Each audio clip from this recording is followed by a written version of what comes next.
All right, we are recording now. Okay, well, let's get started.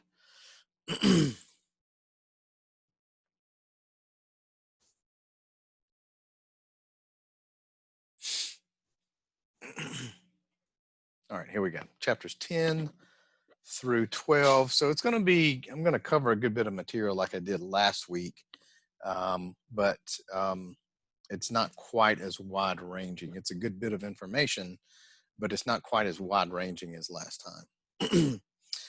So what we're going to be talking about really today has to do with, if you think about the logic models that we've talked about. Last week, we looked at really everything that you need to do a project, including to some degree looking at outputs and outcomes and impacts. So what happens as a result of an evaluation. But we're really going to be focusing on these components in particular today with the things that we're talking about. So think about outcomes, think about results, think about looking at your data and that sort of thing. But we'll be talking about how to sample so you'll have a big enough sample size to be able to interpret your results. We'll talk about how to collect quantitative data versus qualitative data. And there's some terms and concepts and ideas that you need to know, as well as some sort of rules of thumbs and guidelines for doing qualitative and quantitative data collection. So just as a quick review of the planning and really kind of an extension of what we talked about last week, we talked a good bit about stakeholders and who they are and really kind of fleshed that out a little bit more. We talked about involving stakeholders in particular.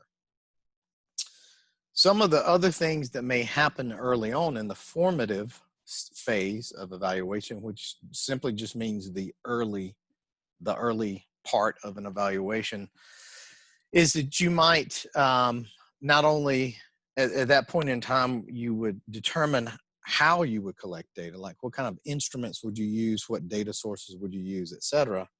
But you might also do some pilot testing. So that could be pilot testing of data collection, the process itself, using measures to see how the measures perform, scale surveys, those kinds of things, what have you. You may also do some pilot testing of some program or intervention that you're going to evaluate. So pilot testing simply means just sort of a trial run at a small scale of some component of your evaluation or implementation. IRB approval is obviously important. Anytime we do research studies and evaluation, we have to have approval from the university to collect data with human subjects.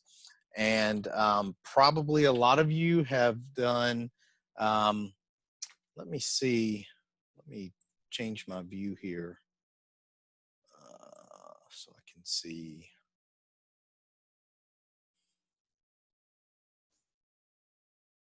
So I can see more of you.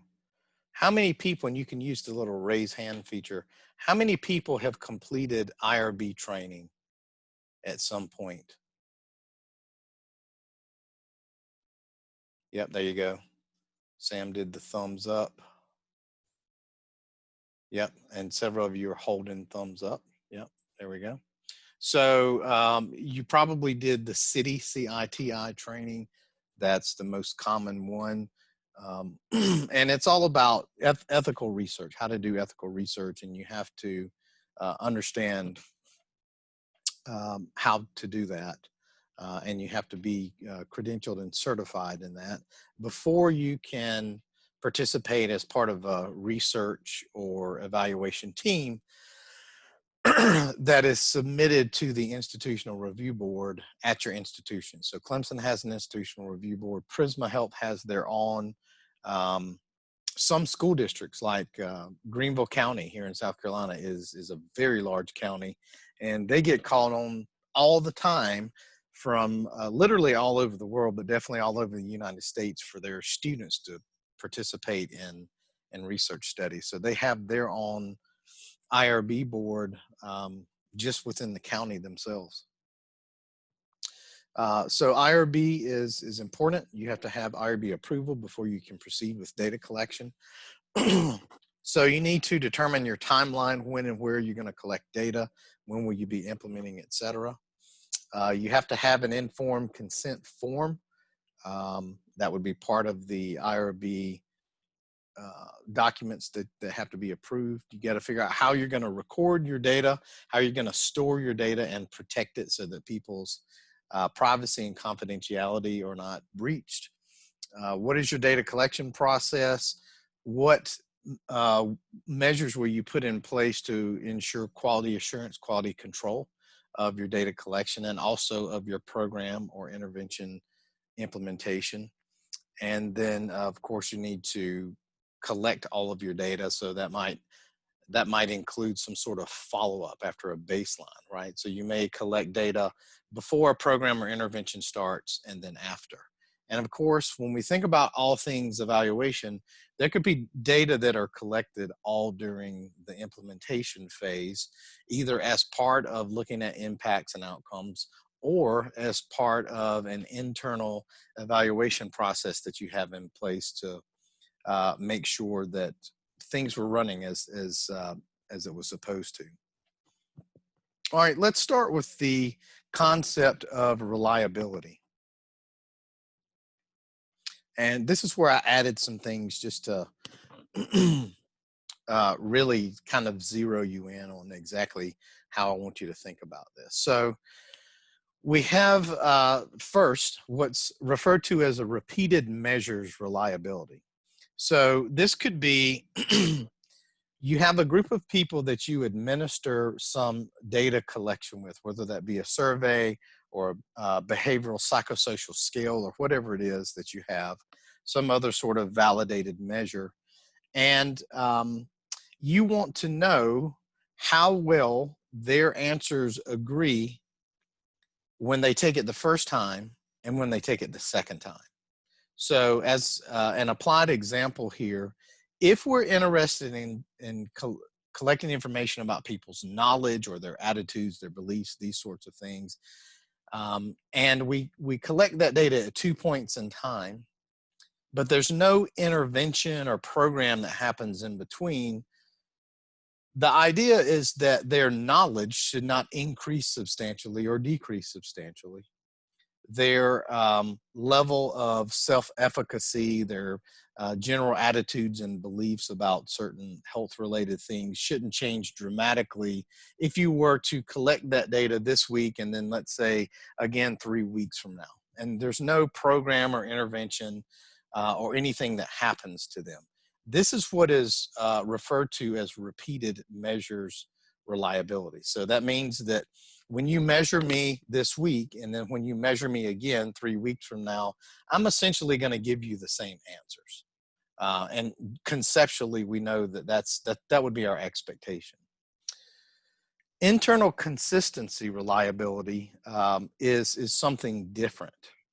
So this has to do with, we have looked at in this course and also in my Thursday course for those of you who are in there, we've looked at these scales that measure different psychosocial constructs, right? Things like attitudes, beliefs, self-efficacy, all the social support, all the stuff I've just mentioned. So there'll be a series of statements that you will respond to. When you read that statement, you're gonna, let's say, agree or disagree on a 5-point or a 7-point scale to those statements. So those statements could be measuring anything from social support to beliefs to attitudes to any of the theoretical constructs that we've talked about in our Thursday night course. Now, the items that you have that measure self-efficacy, and you would have more than one, ideally you have more than 3. 3 is sort of kind of a practice rule of thumb. You have to have at least 3 statements to be able to combine as a scale. You don't want less than that. More can be better, but at the same time, if you have a lot of things that you're asking people, you want to do it as concisely as possible so that it doesn't take a person an hour to complete your measures.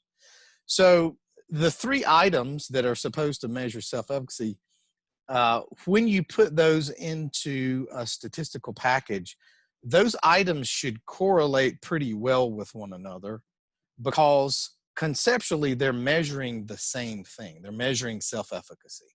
So however I answer those questions, that should be similar regardless of which one of those items I'm answering. So they should correlate fairly highly.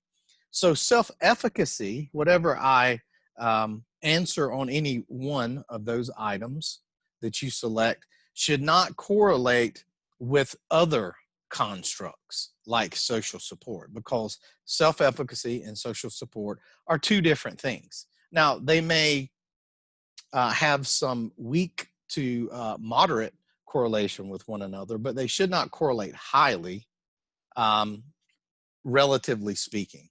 So when I say that the items in a scale, that they correlate with one another, this is what I mean. So internal consistency reliability is one of the statistics that we calculate when we're looking at how well our scales are doing.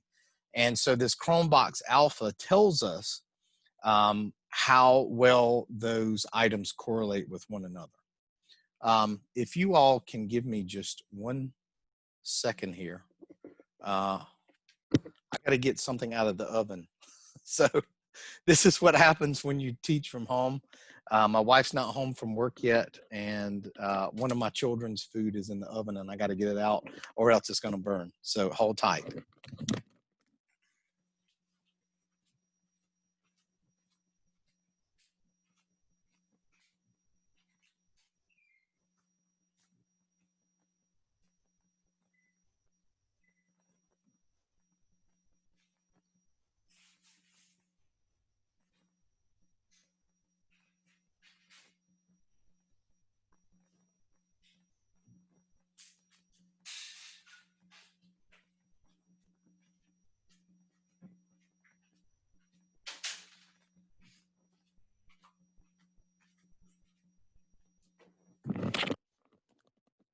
All right, sorry about that. We can't let the chicken Parmesan burn. That'd be a bad thing. All right, so internal consistency reliability and repeated measures reliability. So what we're talking about here, one of the things that I want to point out, this idea of consistency and reliability, the word that I want to come to mind for you when you hear reliability is agreement. That's the key word for you to remember. So in the first case with repeated measures, I'm taking a test or completing a scale at 2 points in time, several weeks apart. We want to know how well do they agree with one another, right? So when we're talking about items on a scale that we give to multiple people, and across those multiple people, we should see that those items correlate well and highly with one another if they're measuring the same construct. And essentially what we're saying is that those things agree in terms of measuring the same thing. So key word for you when you hear reliability, I want you to think agreement. All right, so inter-rater reliability. So we've got two more types of reliability to talk about. So imagine that we have two people who use some observation form. And so for instance, there's a project that I'm working on right now where we would use an observation form that's designed for measuring physical activity of people who are out in parks.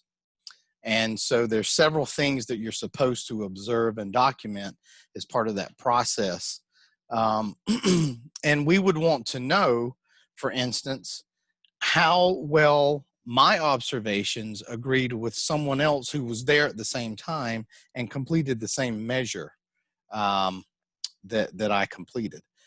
We want that agreement to be as high as possible. And what it does is it confirms and validates that what your data collection staff are doing is very similar. They're essentially interpreting what they see in the same way, and the higher the reliability that we have, the more agreement we have between those two. Another way to think about this, I'll give you another example of inter-rater reliability. Imagine that you have, I'll give you a clinical example. Imagine that you have radiologists who are given a series of images to look at. And these images represent people that have cancer. So, and maybe it's, let's say it's all breast cancer to kind of keep that consistent. These radiologists would need to be able to determine what phase the cancer is in, the degree of cancer, the grade, all these sorts of things, right? So they're looking at the exact same image, but the question we want to know is how well do these two, and actually you can do more than two, it can be multiple, how well do the radiologists agree on their diagnosis when they're given the exact same information? So that is a little bit different in terms of you have two people collecting data independently. How well do their observations agree? In the first example. In the second example, two people are given the exact same thing to look at, and from their clinical knowledge and their medical expertise, we want to know what decisions they arrive at in terms of grading and phasing the cancer, and we want to know how well those two agree with one another, hopefully very highly. So then the next one we have is intra-rater reliability. So inter-rater means two or more people. We're comparing their observations. Intra-rater is within the same person, but let's say, let's kind of use this similar to a previous example where we have one person and we want to know if their observations agree from time one to time two. So this might be where we're recording data over time. So you're not measuring something within us as you did with the first example, like knowledge, attitudes, beliefs, and so on. And we want to see if that changes given you know, a little bit of time passing. What we're doing in this case is similar, but and conceptually speaking, because we've got the time one and the time two, and we want to see how well they agree. But what we're doing here is we want to know how consistently one rater would come to the same conclusion given the same or similar information. So think about a situation where you have scenarios where a psychologist in training has to be able to identify information from within a scenario to determine some diagnosis, some mental health diagnosis. You could look at how consistently they do that when the scenario may be even slightly different, but clinically speaking, they should come to the same conclusion in terms of diagnosis. So that one's a little bit more complicated, but the point is when the same person has the same observations at two different time points or looking at two different scenarios or that sort of thing. So that's intra-rater within the person reliability. And then we have other concepts like dependability. And this one, by the way, is a little bit harder to explain compared to things like validity and reliability. And we'll look at validity in just a minute. But what we're looking at here from a data collection standpoint with qualitative data, dependability is changes in qualitative studies are to be expected because the evaluator needs to remain in a responsive posture, making adjustments to data collection as new findings emerge. So if you were to dissect that sentence a little bit and kind of read between the lines, basically what it's saying is when you do qualitative data collection, it's a very dynamic process. So a lot of things can be going on, a lot of things can happen, especially over time. So the evaluator's responsibility is to maintain a case study protocol that documents changes in understandings and how they have influenced changes in data collection. So a lot of times with qualitative data collection, maybe we're observing a group of people or an individual, or we're monitoring interactions between people over time. What this is saying in terms of dependability, what the real root of what this is getting at, is that on day one, let's say you're observing a group of students in a classroom, and you do that all semester. So by the time you get to week 16, you have much more information about each individual in that classroom and their personalities and the group dynamics and the physical and social environment and all these different things that you did not have on day one, correct? So your ability to make observations in week 16 is actually very different than the first day that you set foot in the classroom. So the idea here is to document things that you note that are changing, that could have some impact on how you interpret what you see. Does that make sense? Yep. So the qualitative, these concepts that we have with qualitative data are a little bit more difficult to explain. Now, let's move on. Hold on for just 1 second. We've got, let's see, chat. Where did my chat go?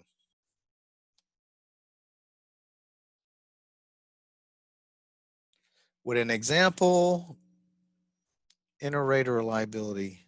And I asked that on the previous slide before we got to that one. okay. Sorry. All right. Yep. And I think I just noticed that note a little bit late. All right. So we're moving on to validity now. We just talked about reliability. Now we're going to talk about validity. So where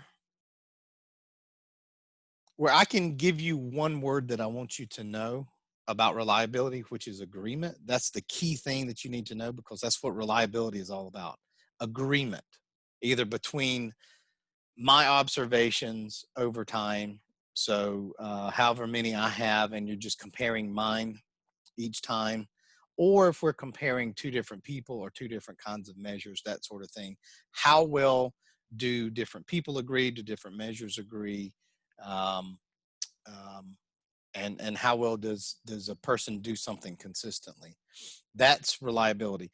Validity has to do with, I can't put it into one word, so here's how I explain it. Validity has to do with, are you measuring what you're supposed to be measuring, right? And so sometimes that's pretty straightforward depending on the measure that we're talking about. So if you want to know if a sphygmomanometer measures blood pressure, well, that's what it was designed for. It can't really measure anything else. But if we have words on a paper that we say measure social support or self-efficacy or some other theoretical construct, it's not necessarily obvious to me that those words on that paper measure what you say they're measuring. They could be measuring something else, right? So this is where we get into the idea of manifest variables and latent variables. Manifest variables are those things that we can see, touch, and feel. We can put a device on those things. Think about height and weight. Blood pressure is another good example. Things that we can measure directly. Those are manifest variables. Latent variables are not things that we have direct access to, okay? So it would be nice if everybody had a little lid on the side of their head, and we could go in and we could probe around, and we could get a direct measure of your level of social support for physical activity, or how confident you are in eating a healthy diet, and so on and so forth. But first of all, that would be gross. It'd probably cause infections, and there's a lot of other reasons why we can't do that. But the way that we can measure these things are with these words on paper that indirectly measure a person's level of these psychosocial factors that we talk about. And so that's why we have, by the way, all these different concepts that are related to reliability and validity. But when we get into construct validity, the key question that's being asked here is, are you measuring what it is you intend to measure or what you say that you're measuring? And I can't think of better examples than of psychosocial measures and other things that we measure in public health sciences and in clinical medicine and that sort of thing that we can't have direct access to. So we have to find some other way of getting as close to it as possible. And we do that through these scaled items that I was talking about. So construct validity really is out of these different flavors or types of validity, is really the closest to that key or that core question. Are you measuring what it is that you say you're measuring? So if you have good construct validity to those words on the paper that a person responds to, then that means that you're doing at least a decent job of measuring social support or knowledge or some type of beliefs, etc. When we get into content related evidence, that could be exampled in a couple of different ways. So the example that they give us here is that items on the test represent content covered in the program. How many of you have had a test in a class at Clemson where you go, we did not talk about this over the last 4 weeks, and this crazy professor is asking me 2 pages of questions about this thing? Well, in that case, you would say that test, that knowledge test, did not have good content related validity. And so I know that you all have been there, done that, and so have I when I came through school.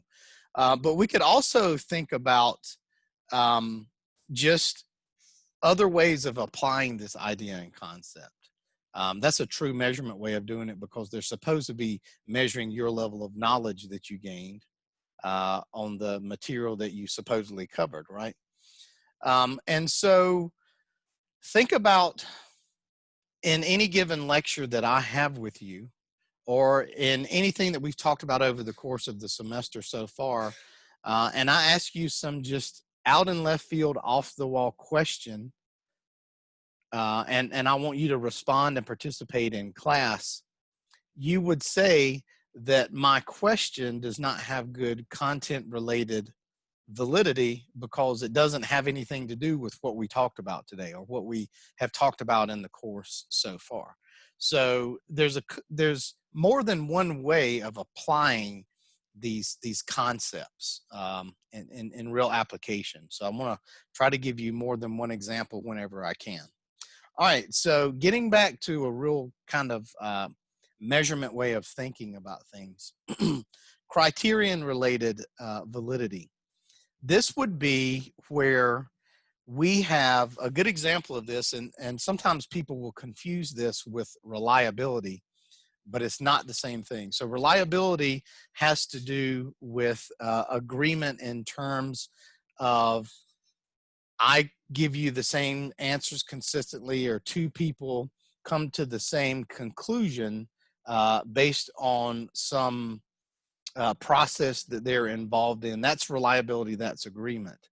But this is the one example where we might use the word agreement with respect to validity, and it could be a little bit confusing. So I just want to be sure that you understand that this truly is validity. So think about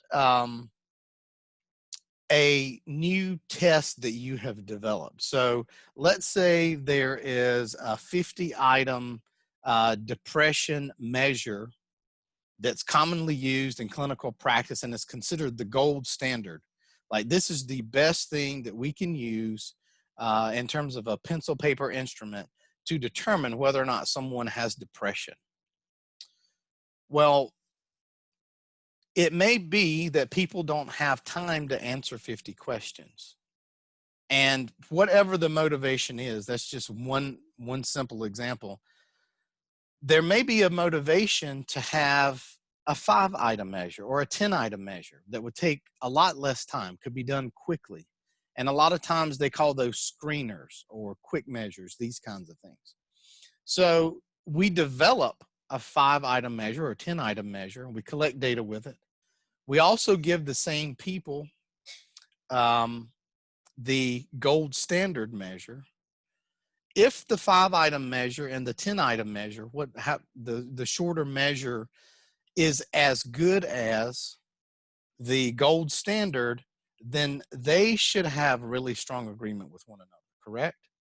So if the gold standard says I'm depressed or not, I should arrive at the same conclusion if I use the shorter version of that scale. So there may be times where there's a person here or there where the yes and the no doesn't line up, and that's okay. But most of the time you want that to happen. So this is where you have a criterion measure, which is sometimes referred to as a gold standard. And then you have a shorter, cheaper, less expensive. There's something about this new measure you're developing that will do the job as well, but for far cheaper.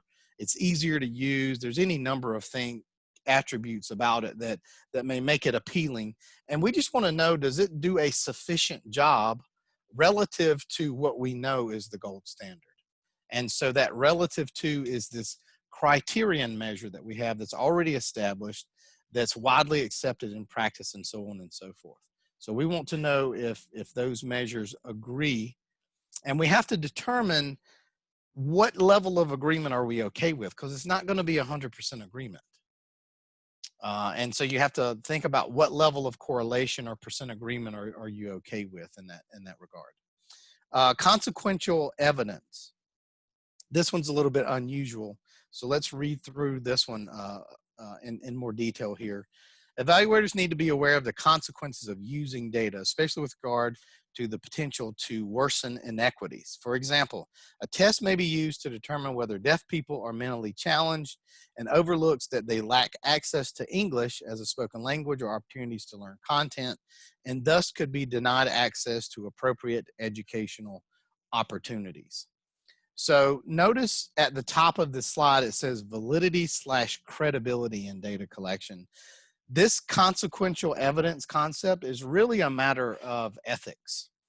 Not so much, well, to some degree it's validity, because what they're really trying to say here is that these people maybe don't do so well on a screening and are therefore not allowed to receive certain services, but it's really because you didn't have a good measure in terms of classifying them into some group or at some level. So this is that measurement aspect has to do with validity. Are you actually measuring what you're supposed to be measuring? But there's a real ethical piece to this as well. So that one is a little bit different than the other aspects of validity that we've talked about. All right, so switching gears here. Now we're going to qualitative data collection. So some of the things that you can do to make your qualitative data collection better. And these, I want you to think of these as guidelines. This is how you do good qualitative work. That would be the way that I want to frame this and the way that I want you to think about that. So prolonged and substantial engagement. So what they're saying in this example, or with respect to this idea, is that you need to be plugged in with whatever group it is that you're studying for a sufficient amount of time to truly understand whatever it is that you seek to understand. So having said that, there could be something really simple that you need to know that, maybe just a few minutes of watching interactions of people, or watching an individual, or whatever the context may be for the qualitative data collection. If it's a real simple thing, you may not need that much time, right? So if you want to know on average how often teenagers interact with adults, however interaction is defined, in a public setting, that could be something that a qualitative researcher might be interested in, because that's the kind of stuff they do. It's a really simple example. You wouldn't need necessarily a lot of time to be able to do that, right? Especially if you're wanting to look at a certain group of teenagers and come to a conclusion on that. But if you wanted to understand um, the complexities of peer pressure for vaping, if that were the topic of interest and you were doing some form of qualitative data collection with it, you couldn't just go and watch a group of teenagers for an hour and collect any sort of meaningful information, qualitatively speaking, related to that. You would need to spend time with multiple teenagers, asking them questions about uh, whether or not they've been tempted, whether or not they've been offered, how frequently it happens. Is it someone in your family? Is it your friend group? Why do people your age think vaping is cool? What are the reasons why they do? There would be so many qualitative questions that you would ask, and it would take a considerable amount of time to be able to get through all that and sort through all that. So this idea of prolonged and substantial engagement when it comes to qualitative data collection is tempered by, or is regulated by, the complexity of the thing that you want to know about, essentially. Persistent observation. So again, depending on the phenomena of interest, there may be times when you need to observe or interact with a group multiple times to get a better picture or understanding. So let me give you a quick example here. The master's project that I did when I was in graduate school had to do with observing people and the types of physical activities that they did in an old downtown area with the grid block cross street designs. So we think of those old neighborhoods and communities as being more walkable, more runnable, more bikeable, etc. Because there's sidewalks there. It's connected. It's connecting houses to businesses and to schools and to workplaces and so on and so forth. So I did observations in a few neighborhoods like that in downtown Columbia. And then I went to the outskirts of Columbia and hung out basically in some cul-de-sac neighborhoods. And I was looking at things like the frequency of walkers and runners that I saw, of cyclists that I saw, and so on and so forth. And I did intercept surveys with those people, and I had like 5 real quick questions that I was asking them. Now, if you want to know something about what goes on in one of those neighborhoods, you can't just go out at one point in time on one day of the week and have a true understanding, because people have different schedules. Some people exercise in the morning, some in the afternoon, some in the evening. So you have to think about multiple engagements with that neighborhood or community to truly be able to describe the frequency of exercise that you see, the types, and so on and so forth. So applying this idea, what I had to do was set up a schedule where me and the others who were working with me would go out, and we had to make sure that we were observing both kinds of neighborhoods on the same days at the same times, and so on and so forth. So there's another idea of doing work in a systematic way that also kind of overlaps with this. But this idea of persistent observations is that you're going to have multiple interactions that to get the whole picture and the whole story.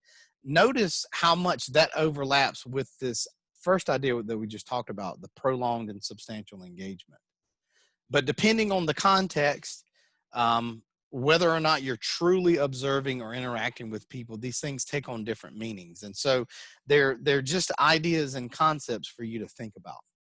Peer debriefing, this would be where you get together during research and you sort of talk through what it is that you're seeing, what you're finding with the others who are collecting data like you. So in my master's project example, you know, we would get together and I would sort of talk to my colleagues about what I saw in the cul-de-sac that day, and they would talk to me about what they saw in the old grid block design neighborhood that day. And you know, we're learning from each other as we're doing that. Progressive subjectivity. Evaluators need to be aware of their assumptions and their understandings and really their own personal biases. So documenting thoughts that you have when you're doing data collection, and also through the peer debriefing, this is where these two overlap, you can begin to identify where maybe you're placing judgments on things that you're seeing that are not keeping your data neutral, your data collection neutral, because with qualitative data collection, you know, the observer is the instrument, so to speak. And so it's this idea of being aware of your own biases and your own thoughts that you're bringing to bear on the situation and trying to avoid that as much as possible. None of us can 100% do that, but we can certainly do our best. And there's ways that we can kind of keep tabs on that along the way. Member checks, evaluators can share their data with participants. Another example of this that I have, we did in one of the counties that we worked in when I was in graduate school, we would go out and do ratings of the sidewalk of different parks and recreation facilities and so on and so forth in the community.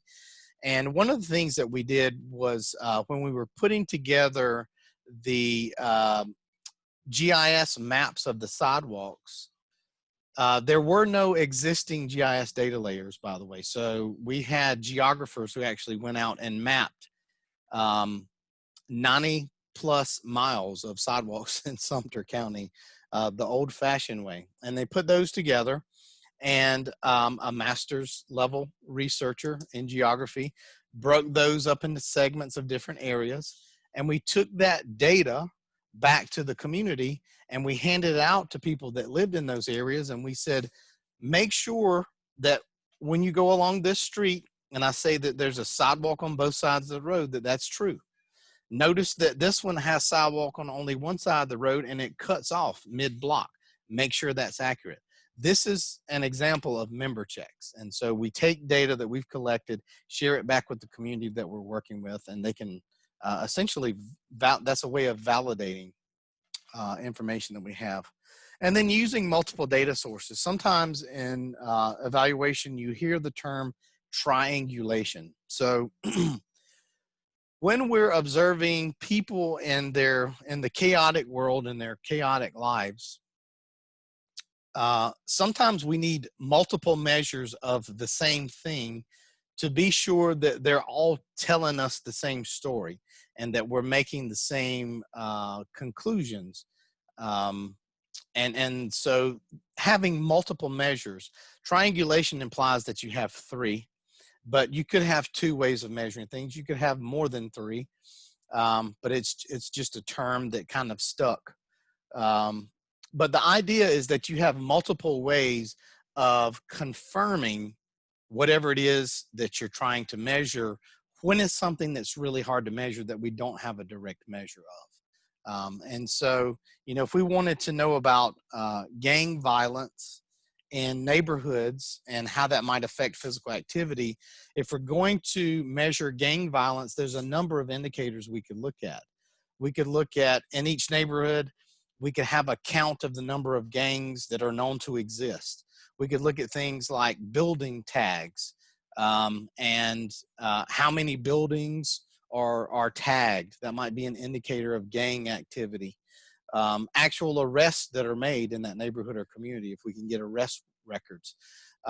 We could put those things together to get a more comprehensive and even a composite measure of violence or gang activity, whatever it is in neighborhoods.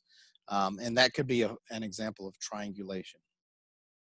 All right, now we're moving on to sampling. So sampling is typically something that we think of that we do before we collect data, right? But we can also relate it to sampling.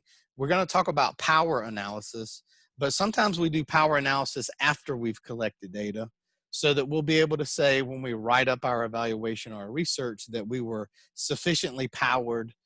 In other words, did we have a large enough sample to be confident in the conclusions that we make based on the data that we collected.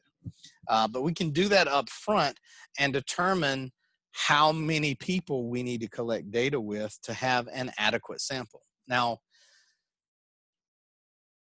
sampling applies to both qualitative data collection and quantitative data collection, but most of us, when we think about sampling, we think about quantitative data collection. And the ideas and procedures and methods and concepts that we use related to sampling really came from the quantitative methods side of things. And then we have basically applied that kind of common universal thinking about sampling concepts to qualitative data collection. But we have to be careful about that because qualitative data collection does not require, for example, a true probability sample like you would have with a large-scale survey that you might do that's a quantitative measure, and you want to know something about people in the state of South Carolina or people in the nation in the United States, and you want to compare country to country or state to state or even region within our state to other regions. So there are some things that don't really line up well in terms of, you know, we're trying to fit a square peg into a round hole, so to speak, when we apply quantitative thinking about sampling to qualitative data collection. So I just wanted to mention that as we move in. But there are some just sort of big idea, universal things which are showing up on this slide, this first slide that we're going into, that really relate to both qualitative and quantitative data collection. So our target population is the group to which you want to generalize your results. So if you're interested in middle-aged African-American women with type 2 diabetes, and if you sample 20 to 30-year-old white women with type 1 diabetes, obviously that sample does not work. That's going to be a faulty sample. So that's an over exaggeration to make the point that if there's a certain kind of person with, and there may be multiple attributes or characteristics about that group of people that you want to know about, you need to make sure that that's who you collect data with. That's the long and the short of it.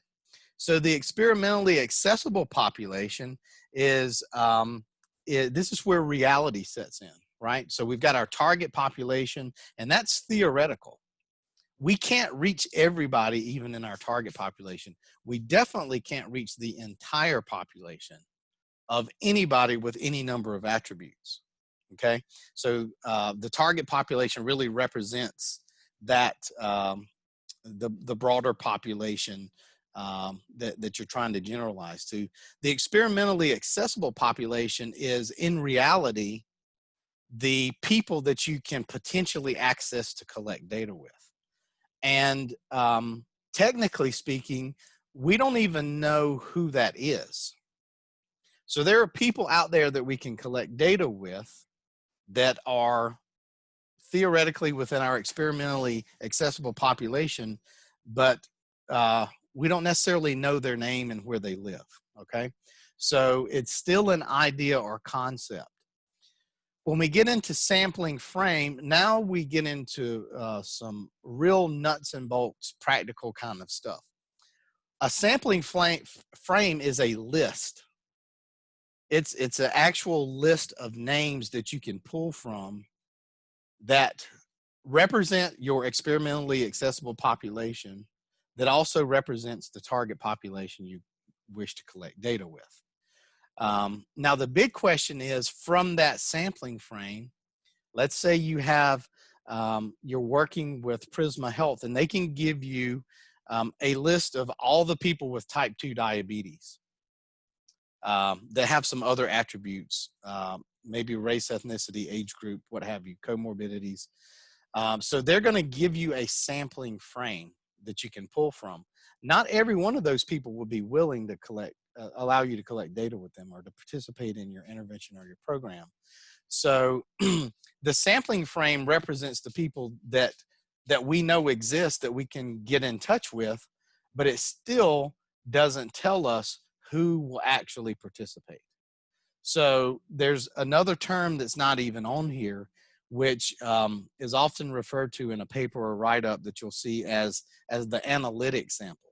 The analytic sample are not only those that you were able to collect data with, but it's a subset of those that have complete data that you were able to analyze statistically and make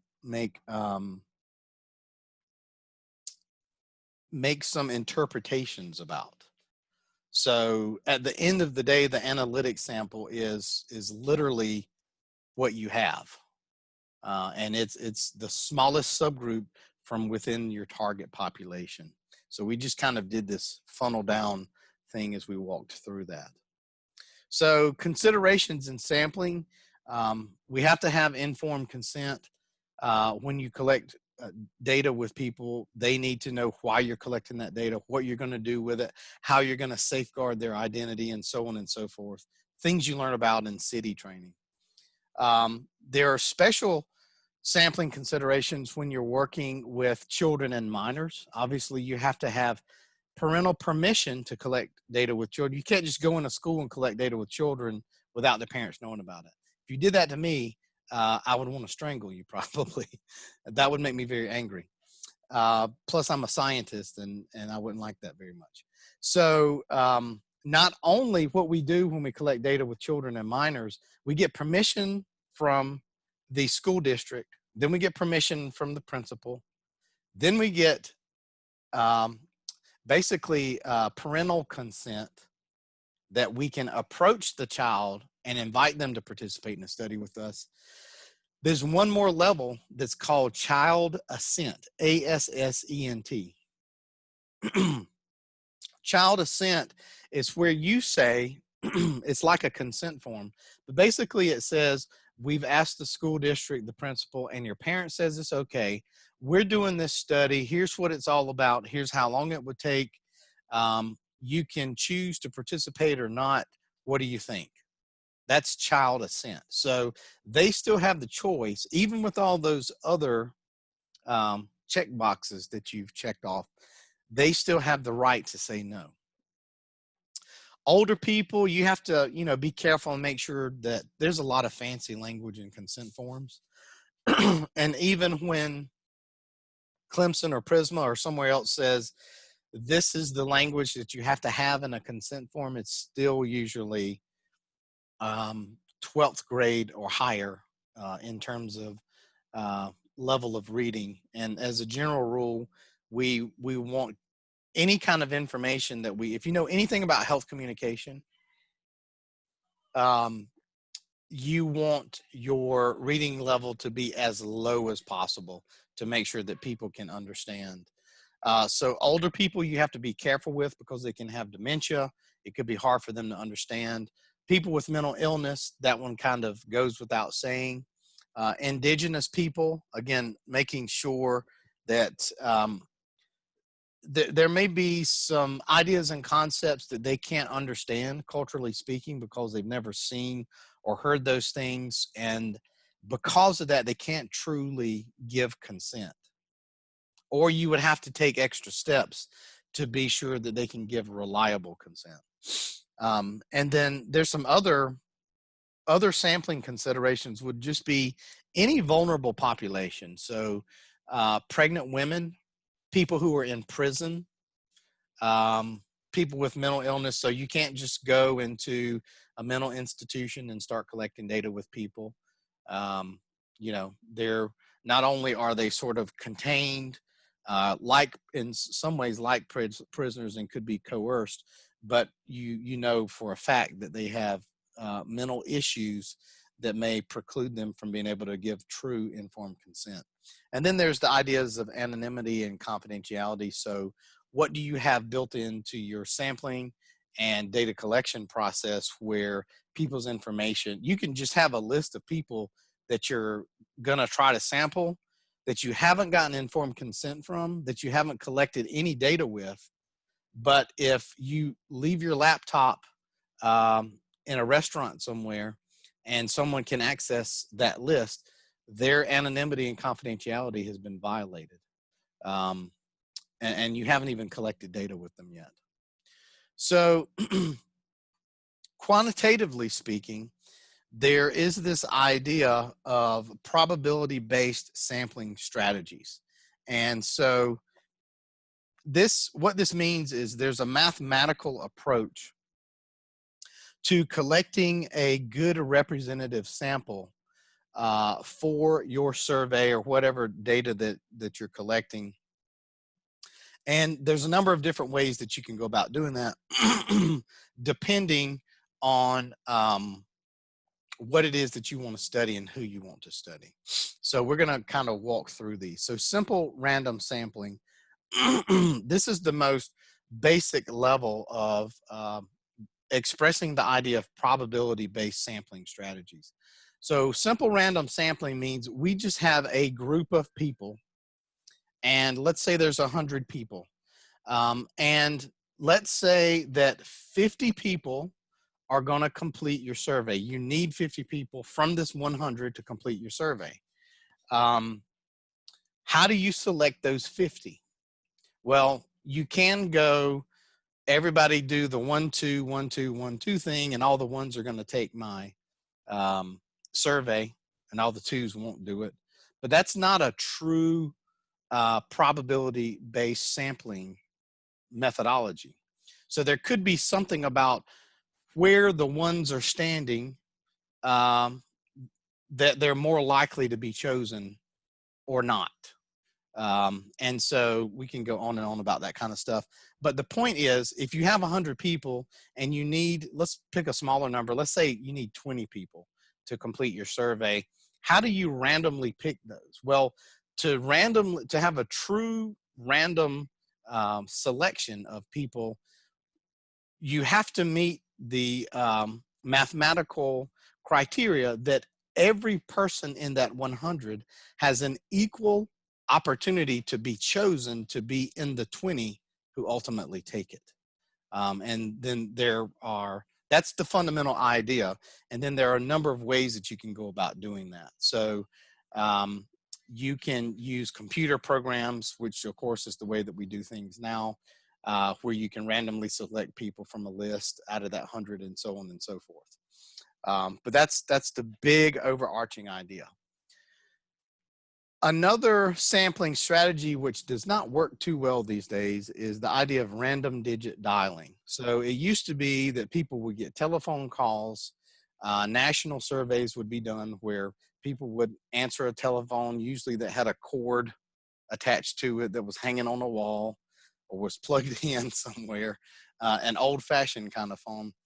And so you might be randomly chosen, your number might be randomly chosen to answer some questions about who's going to win the election this year, right?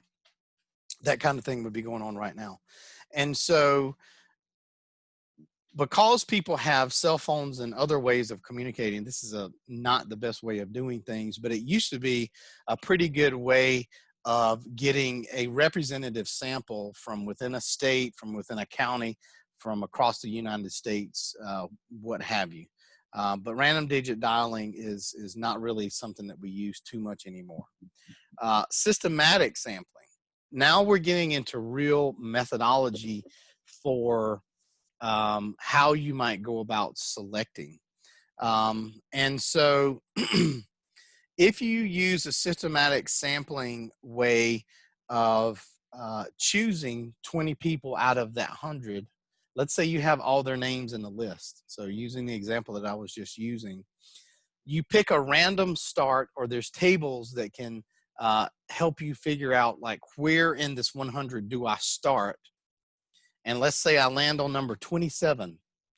Well, every 10th person I'm going to select after number 27 on my list. So 37, 47, 57, 67, and then we go back through, and then we keep doing that.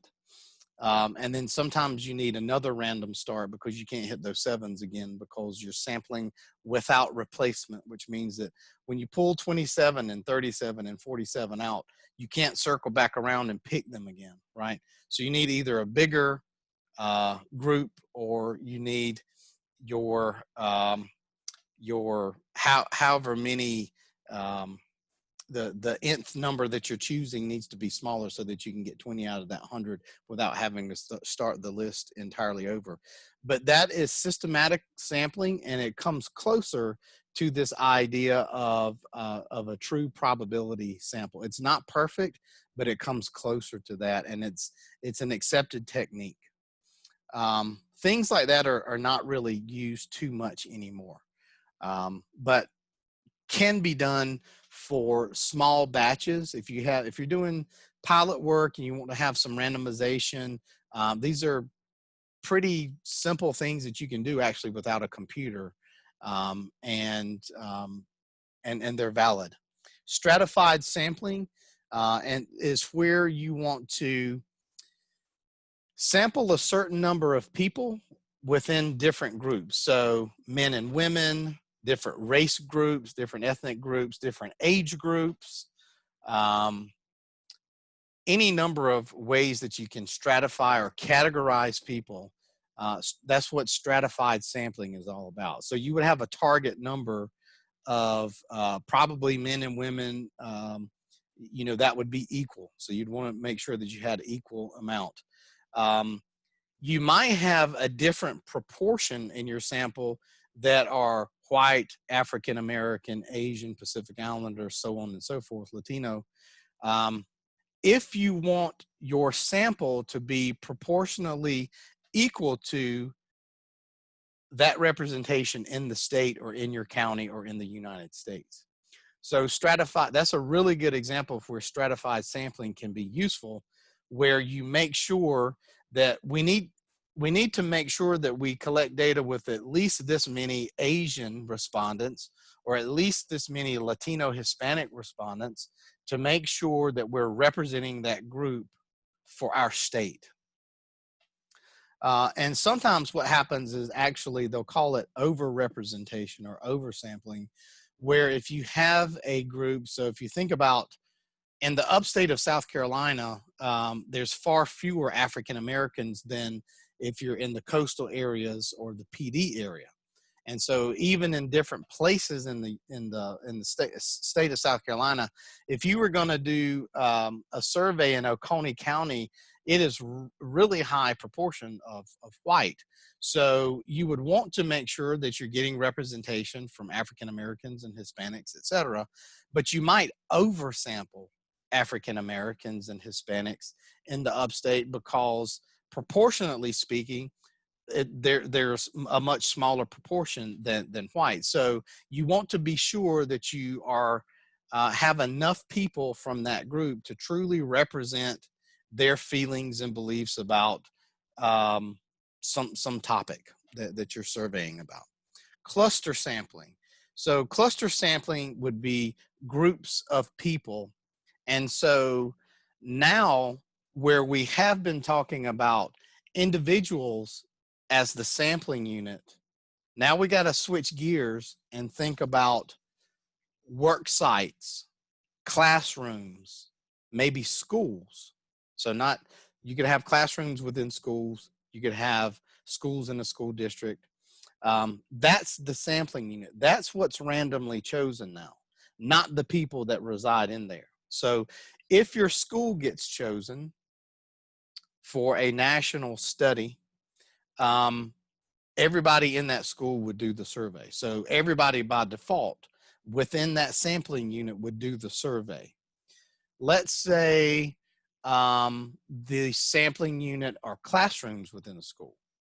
What that means is there are going to be certain classrooms at this elementary school that are every kid in that class that's chosen will do the survey, but in the other classes that are selected, they won't do it. And so you have to adjust your thinking from the individual to the group or cluster as the unit that we're sampling now. And then multi-stage sampling is another example. So that's really big survey data collection kind of stuff, like national samples and so on. So in multi-stage sampling, you might, for example, randomly select clusters. So the unit that you're, so what that would mean is, let's say census tracts or zip codes. That's something that we have a decent number of in our state. I don't want to say area codes because we don't have that many. We only have 3 as far as I remember. But let's say zip codes or census tracts. We might randomly, Evan, will you please stop? Evan. Sorry. Somebody's at the door. My dog's going crazy.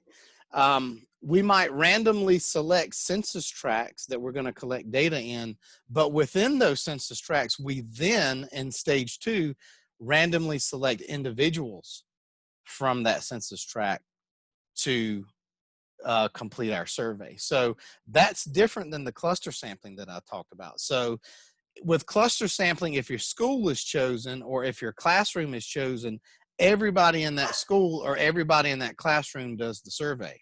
With multi-stage sampling, you're going to pick some higher order unit of analysis like census tract.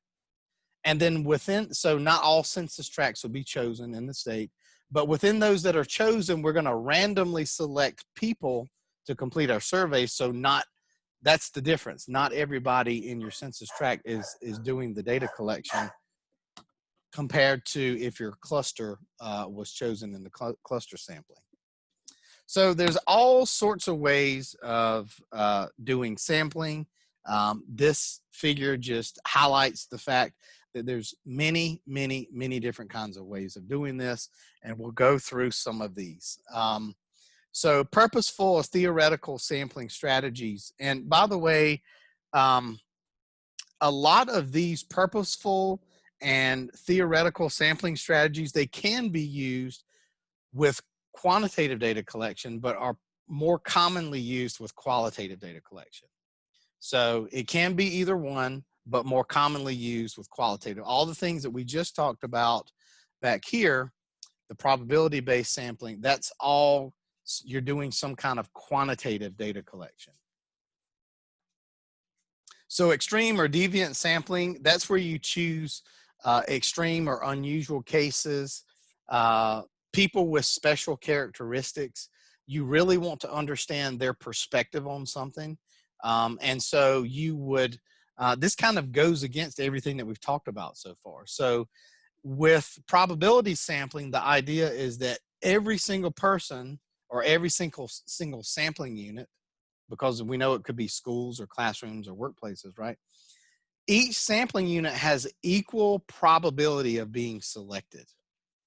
With this idea of extreme or deviant sampling, it's purposeful, where we want people who have a certain characteristic or do a certain thing because we want to know about their unique perspective.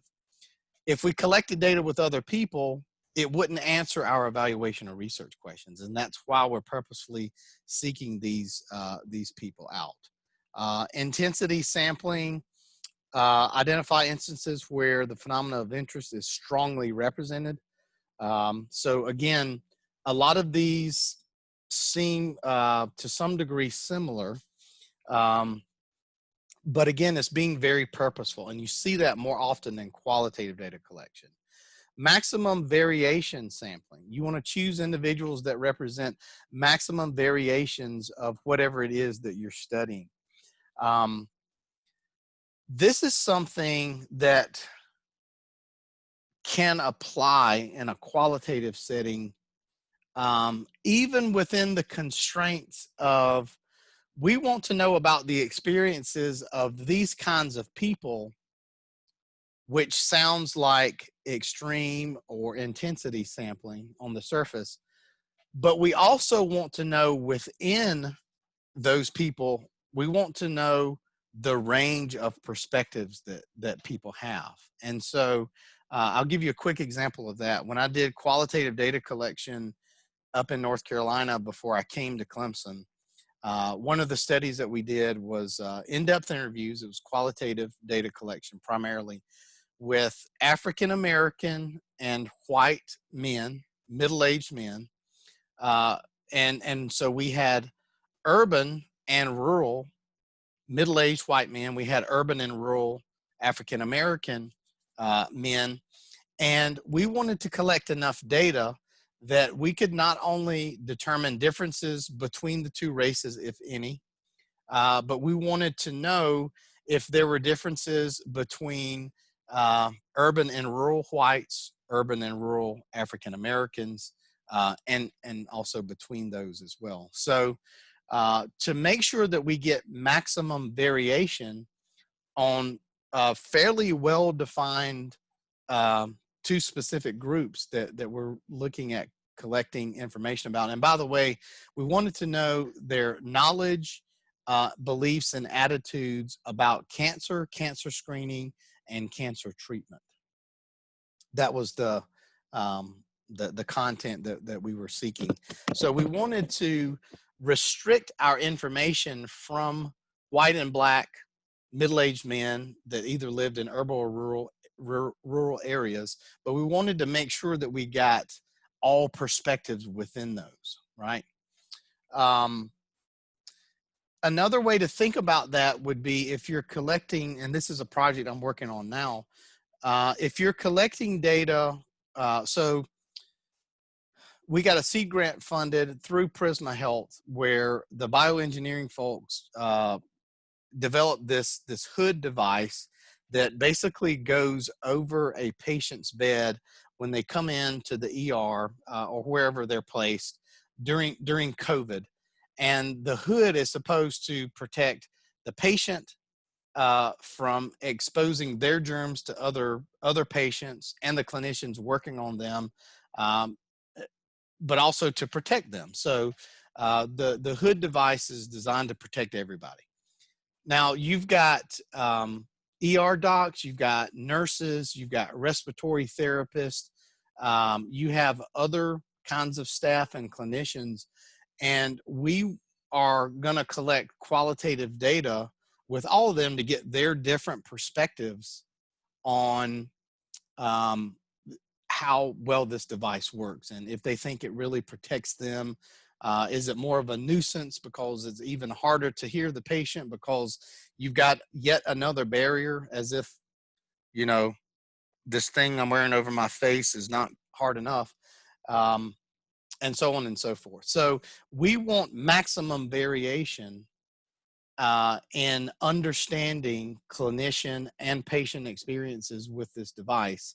And so we have to make sure that we collect data with patients, with ER docs, with nurses, with respiratory techs, and so on and so forth. If we just ask the docs, we would get one view. If we just ask the nurses, we would just get one view.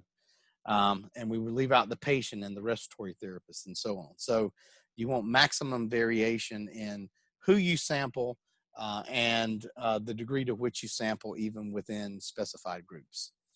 Homogeneous sampling, that's when you need to identify people who are as similar as possible.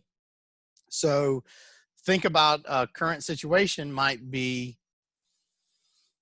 you know, initially we thought about COVID as an upper respiratory disease, but we found out later that it has significant impacts on the heart and other organs. So if people are having heart issues or liver issues or what have you, and they had COVID, we might want to specify people with those particular organ issues to understand something about them and why that is, and why they're different, or why their organs were affected when other people's were not.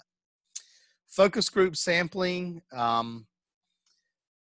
As a general rule, with focus groups, you need 6 to 12 people. How many in a group? How many focus groups do you need to do? That's the big question when it comes to sampling. It's really hard to say, but there is this idea, and I think I've mentioned this term already, of saturation. So if you're doing focus groups and you start hearing the same things over and over, you don't necessarily stop then, but you need to continue at some unspecified point beyond that to make sure. That's an indicator that you're at least beginning to get saturation. So the common themes or the big ideas are coming up over and over, but you need to continue beyond that to make sure that you get this maximum variation idea taken care of, because there could be something that comes up in a few more focus groups that was only said in one other, but you find out that that comes up in 2 others, and it seems like this kind of small insignificant thing, but that would represent the idea of the minimum and the maximum from a quantitative perspective. You know, the maximum would be the thing that's repeated the most. That's your big common themes that come out of focus groups. But then there's these other little things that come up several times, and you just want to know, is that meaningful or not? Well, that represents the range of experiences and thoughts and variation that you can get from qualitative data collection. And it's really more of an art than a science, to be honest with you. So you need, if you want to know if you're truly getting saturation, you need to have experienced qualitative researchers on board. Typical case example, again, this is where you want to find a specific kind of person. This would be really good in a clinical setting if you wanted to know something about, you know, the average patient that presents with some kind of symptom. That might be the typical case. Let's see. Got a question here. Is elicitation research always necessary before conducting focus groups? Not necessarily.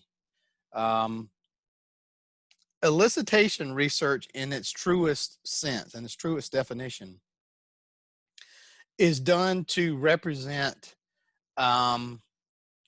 constructs that maybe you have an academic understanding of, but you want to be sure that you understand those constructs in the word in the own words of the people that you want to collect data with, essentially. So that's the truest expression of elicitation research, which again, Maria is asking about something that we talked about in our Thursday course. Stratified purposeful sampling, critical case sampling, snowball or chain sampling. So again, stratified purposeful sampling, this is where we're choosing individuals within different categories, and we're doing that on purpose, and we're sampling from those particular groups. Critical case sampling, again, so there's variations. We could say that there's like a special case sampling category that the critical case, the extreme case, the typical case, all these could fall under kind of as a subcategory, if you will. But there's something, again, specific about a certain type of person that you're looking for, but it's slightly different in concept than some of these others we've talked about. Snowball or chain sampling, that's where people, like I do an interview with you, but then you'll recommend somebody else and I'll get in touch with them and maybe they'll do an interview or survey with me, maybe not. You might get the word out and have people call in and say, yes, I want to do the survey, or I want to do an in-depth interview with you. That would be snowball sampling. That can be useful. and it can also really be misused as well. So again, you want to make sure that you've got someone who is knowledgeable about qualitative data collection on your team.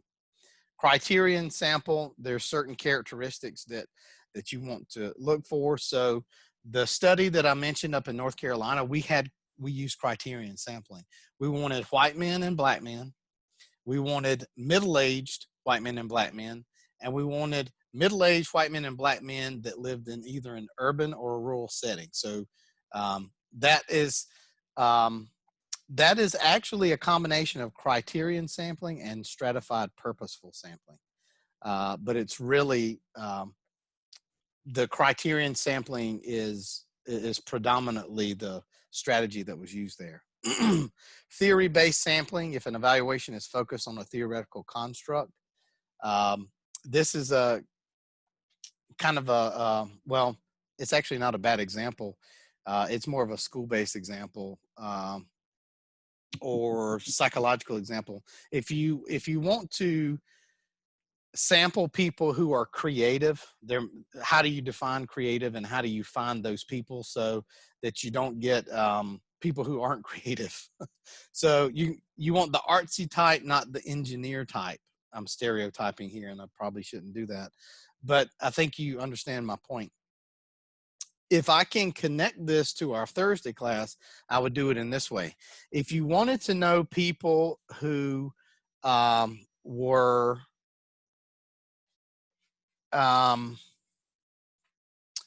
let's take stages of change.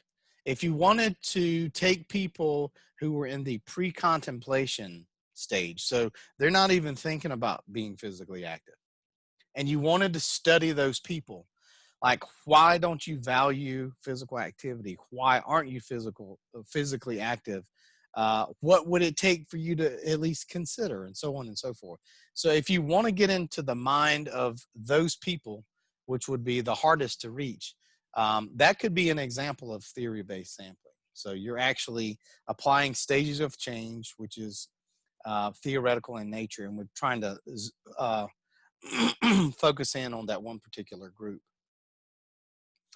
Confirming and disconfirming case sampling, looking for cases that both confirm and disconfirm. Emerging hypotheses. So this would be like getting both sides, right? So a really good example of this one would be currently. We're in presidential race time. So you don't want to go out and collect information with all Republicans or all Democrats, although you might want to do that if there's particular things you want to know about how they think or how they choose or vote or what have you. But if it's an issue that should affect all people regardless, you would want to make sure that you have people who are going to give you positives and negatives, predictably are going to give you positive and negative. So let's say it's something like abortion, or and there's one group's going to lean one way and another group's going to lean another way, and so on. So essentially, when you're doing this kind of sampling, you want both sides of the equation, so to speak. All right, so I think I've probably made my point. And I'm not going to go through all of these, that there are many, many, many different ways to think about sampling, far beyond that which you probably previously thought about before we had this lecture today. So let's move on to thinking about sample size and how we calculate that. And we're gonna look at some rules of thumb for quantitative analysis and for qualitative analysis, and these are just rules of thumb. So this is a good place to start.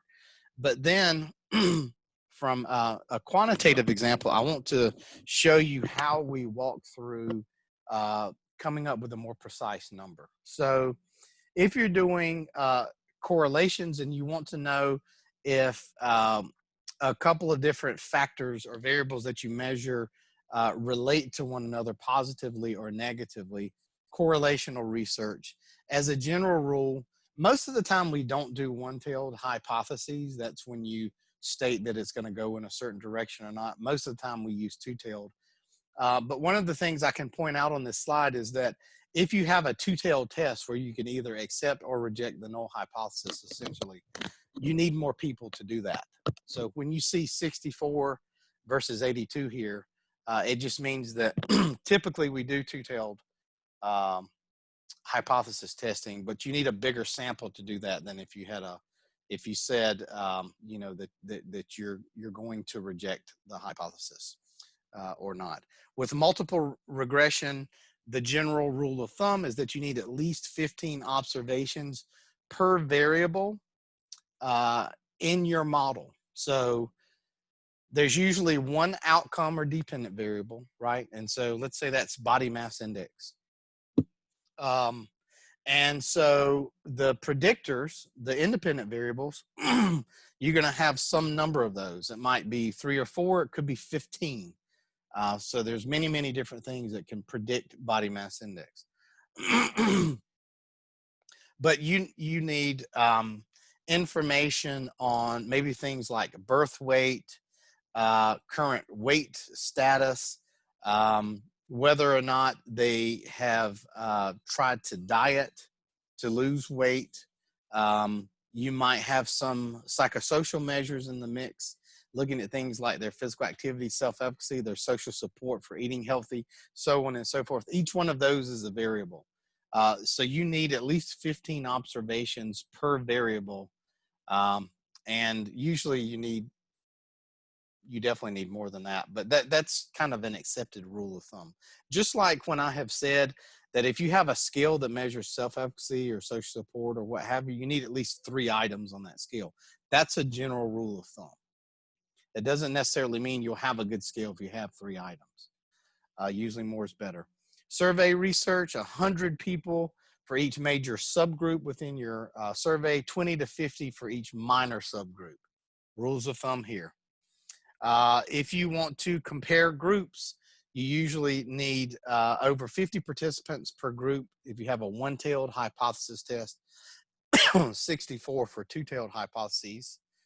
Experimental or quasi-experimental designs, 21 people per group for one-tailed hypotheses. Of course, we would need, you know, let's say 30% more for two-tailed hypotheses. Here's another table.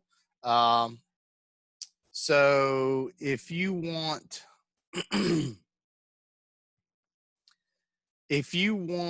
let's see, sample size for the precision of,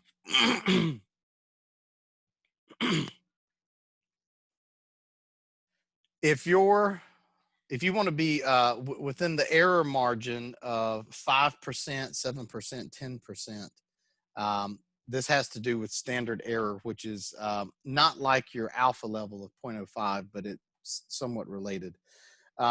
Notice that the more precision you have, so 5% is our lowest number, so that's more precise.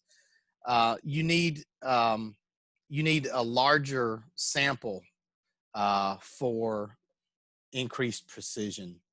So if your margin of error can be as wide as 10%, you would need fewer people from any given size of population than if you were okay with plus or minus 7% or plus or minus 5%. And you're going to see a lot of these running on the news right now with all these polls that they're doing, political polls, and you'll see plus or minus. That's standard error that they're talking about. But let me get into some real nuts and bolts stuff here. So power analysis. This is where we can do some real quantitative calculation. Usually we want to know, how big of a sample do I need? How many people do I have to collect data with? And keep this in mind. It's one thing to have that you collected data with some number of people, but remember, when you get that data in and you go through all those surveys, you're going to find some blank ones. There are going to be some where people skipped a page, missing data. What is your analytic sample? So really you want your analytic sample, which is going to be smaller than the number of people you collected data with, unless you've got 100% quality control on every survey. And that's possible. That is possible. We're doing telephone surveys right now with people in 9 counties in South Carolina. And we have trained students like yourself to do those surveys.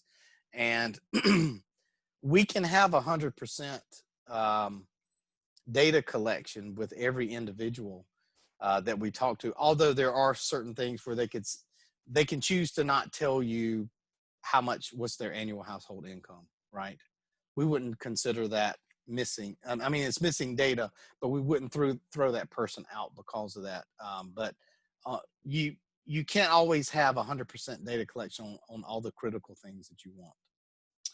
How often do you see published works at more than 5%? I don't recall seeing many. What instances would you choose greater than 5% significance? So again, that margin of error, if you're wanting to do, for lack of scientific terms, if you're wanting to do kind of a quick and dirty pulse check of what people think about how the president has handled the COVID outbreak in the United States. And so it's essentially like a one item thing. You might be okay with plus or minus 7% or 10%, because again, it's just kind of a pulse check. But if it's something that policy decisions are going to be based on, and if it's a more extensive, in-depth survey where you have multiple questions, you would definitely want more precision. So that's kind of a quick way of answering your question about when you're okay with a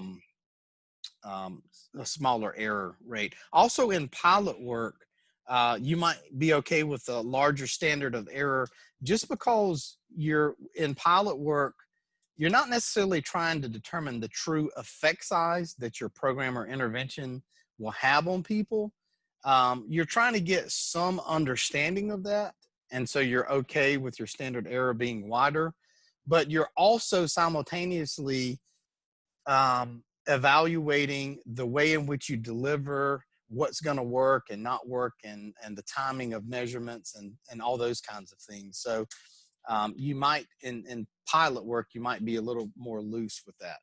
But with power analysis, typically what we want to know is how many people do I need to collect data with?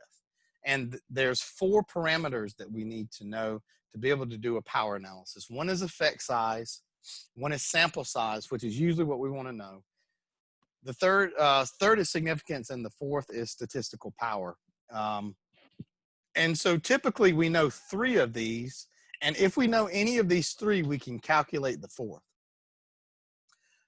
Usually we will say that we want, as Joanna was pointing out in terms of the statistical test that we want to do, alpha would be set at 0.05. That's standard.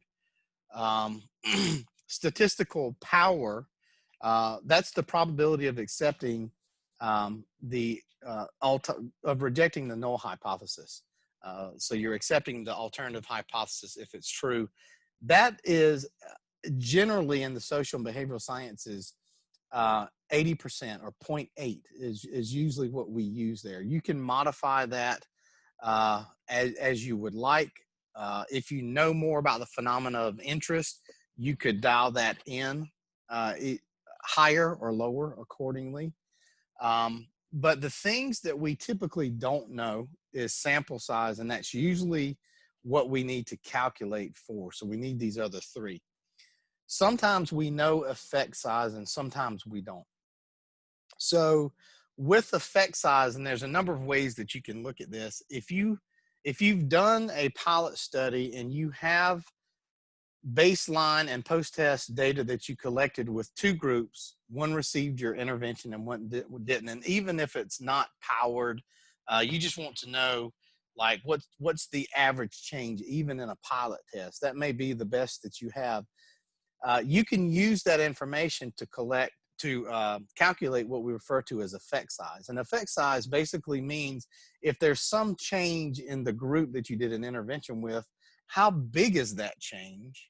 How much weight did they lose, right? How much did their knowledge increase, et cetera, and so on, compared to the control group or the comparison group if you're doing a quasi-experiment. You can also look at multiple studies that have been published, and you can look at effect sizes across multiple studies and maybe calculate a median effect size.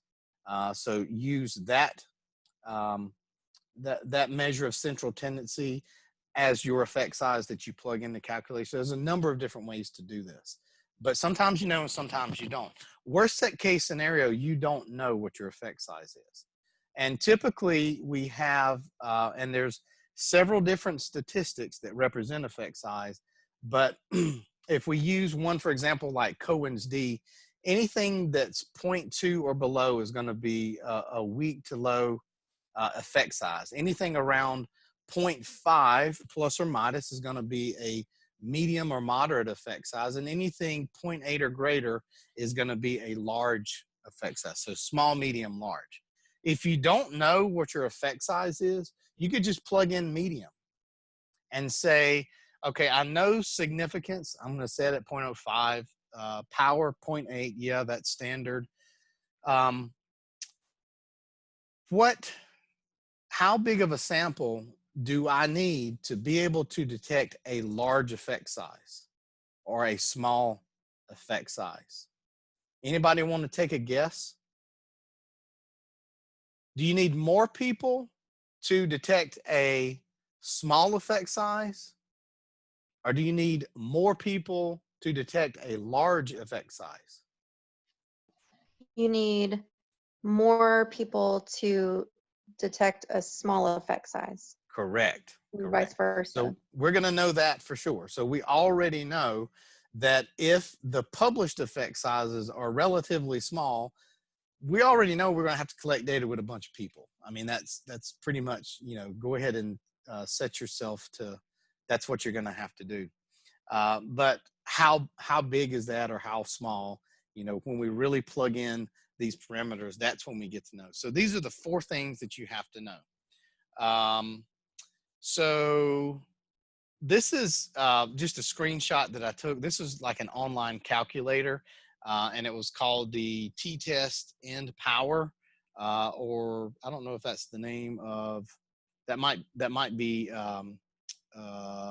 this feature of the software. But anyway, they're doing a t-test here. So a simple t-test where we're comparing 2 groups is the simplest, most basic, straightforward kind of comparison that we can make. So it's an easy place to start. We can do the same thing we're doing here if we know we're going to do analysis of variance with multiple groups, if we're going to do logistic regression, if we're going to do survival analysis. We would use the same parameters to determine sample size, but it's just more complicated when you're doing those other kinds of tests. So we've got effect size plugged in at 0.8, our alpha set at 0.05, and our power at 0.8. So 0.8 for power is standard. 0.05 is pretty standard for definitely in most scientific fields, definitely ours. And then effect size of 0.8 would be the lower end of a large effect size. So if we plug in those parameters, we need a sample size of at least 25.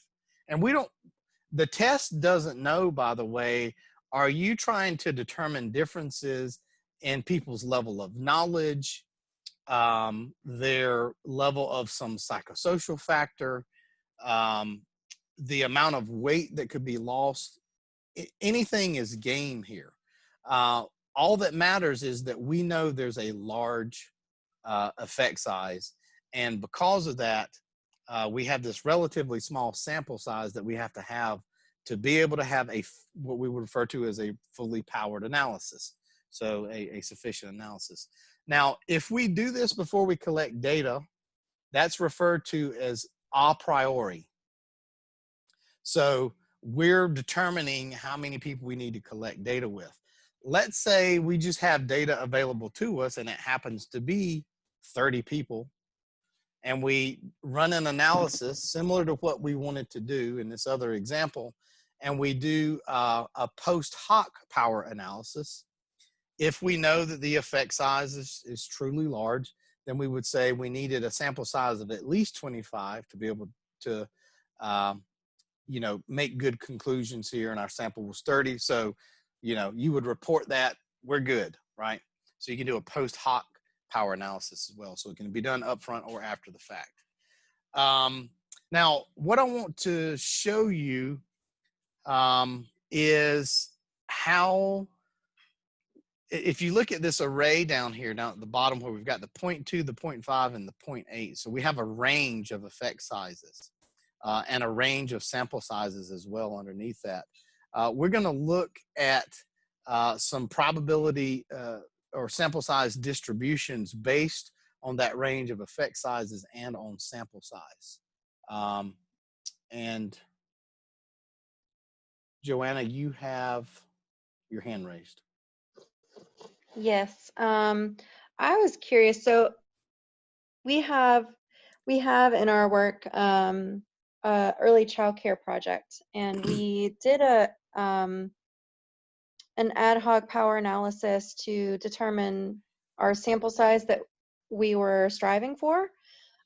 We did not get to that number, so essentially we went back to the drawing board and said, okay, well then we need to essentially see more changes made.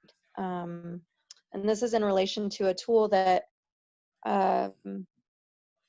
is a self-assessment online tool where the directors of these daycare programs can see, answer some questions and see how their program stacks up against best practices. Mm-hmm. And so those changes, I guess my main question here is, how do you determine the effect size at 80% or greater when it comes to like policy systems environmental work versus like a knowledge-based survey? So again, if there are other studies similar to the ones that you've done, you can have better estimates of effect sizes that you could plug in to determine how many people you needed to collect your data with. If you're doing something that's really unique, sometimes it has to be after the fact. So you can sometimes only really do a post hoc power analysis and say whether or not you had sufficient people given the differences that were observed. And so it's one of the ways that you can validate or justify what you did. But at the same time, it doesn't necessarily if you don't have a good enough sample size, it can definitely throw some doubt on the validity of your findings and maybe raise some questions and that sort of thing. But that it does not mean that you have to throw everything out and it's completely worthless. So it could just simply be reported as a limitation of your research. Hey, can y'all close that door, please? Yeah, and so this was based off of a smaller pilot Yes. in Greenville County to a And larger most of those are region. underpowered, by the way. Yeah, exactly. And so, I mean, we kind of knew that this was going to be an expansion of that pilot and Yeah. looking to the future to really go beyond the borders of where it is now. But to be able to publish and as an evaluator from an external, like I don't necessarily have my hands in the cookie jar when it comes to technical assistance, but I can see the data and kind of say, well, we could project that we need to see this kind of change, especially especially this year. What's the, I guess, most mm, appropriate or ethical way to handle that. If So you're still hoping to see let's some let's significant get change. a let me get a better understanding of what is the change that you're looking for. Yeah, so it would be in terms of adopting a new um, policy at the site level, or a systems change, or an environmental change Mhm. at a daycare center. So you're looking at sort of the frequency of adopting change or the proportion of organizations that adopt change. Mhm. Are any of those close to um, defining what it is that you would be looking at? Yeah, so one of our goals is two policy systems or environmental changes per site per year in a 2-year pilot. Mhm. But I think it would also be interesting to see, um, especially with this year kind of throwing a monkey wrench in, the proportion of sites that did make a change, or pers- proportion of sites that made more than one change. Yeah. We certainly do frequency of changes by site, but just kind of What like was there? taking all of the data and seeing what we can determine. So what you have described, I would think of as being more descriptive in terms of. So there's at least three policy changes that could occur. Mhm. Is that correct? Four policy systems or environmental changes, 2 per site per year. So a total Two. of 4 per site over the course of the pilot. Okay. Or there could be none. So it would range from 0 to 4. It would range Hmm. from 0 to 4. Uh, is there something that's happening that should cause um, adoption of these policies? Yeah, so it's actually it's a 3-arm trial. Hmm. We have some that only have access to this tool, Yeah. some sites that have access to this tool, plus essentially like a support system, with networking and trainings available. And then we have a third arm that has access to the tool, to the training and support system, and additional one-on-one technical assistance. Mhm.